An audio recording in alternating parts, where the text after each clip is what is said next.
Ils sont 8 dans cette salle, tous volontaires.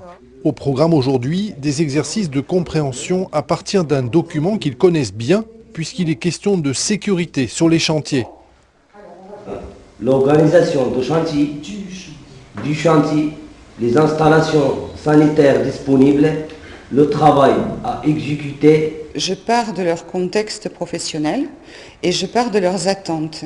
Et c'est un groupe qui est quand même très hétérogène, donc ça veut dire qu'ils n'ont pas les mêmes besoins et les mêmes demandes. C'est pour ça que le matin, je fais du travail collectif, en groupe, et l'après-midi, c'est plus des ateliers individualisés, parce que certains ont besoin d'apprendre à lire. Dans la lecture, il va y avoir de la compréhension, mais il y en a d'autres, c'est même de l'identification de sons simples et de sons complexes. C'est au moment des entretiens individuels que les besoins ont été identifiés. Certains ont quitté l'école trop tôt. Alors pour la société, cette remise à niveau veut rimer avec progression professionnelle et épanouissement personnel. Ne pas savoir lire, écrire et compter constitue un réel handicap pour une catégorie de salariés qui, bien évidemment, ne peuvent pas accéder à la formation.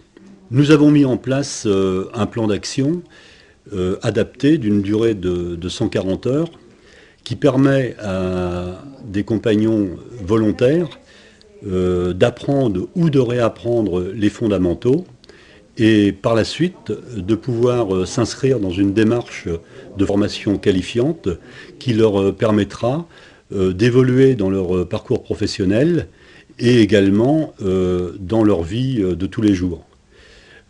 C'est assurément leur redonner de la fierté vis-à-vis d'eux-mêmes et de leur entourage et surtout de leurs enfants.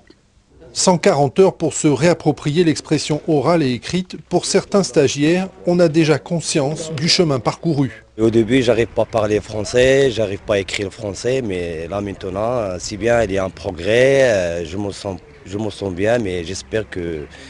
Je vois qu'il n'y a pas assez cette formation pour une semaine par mois.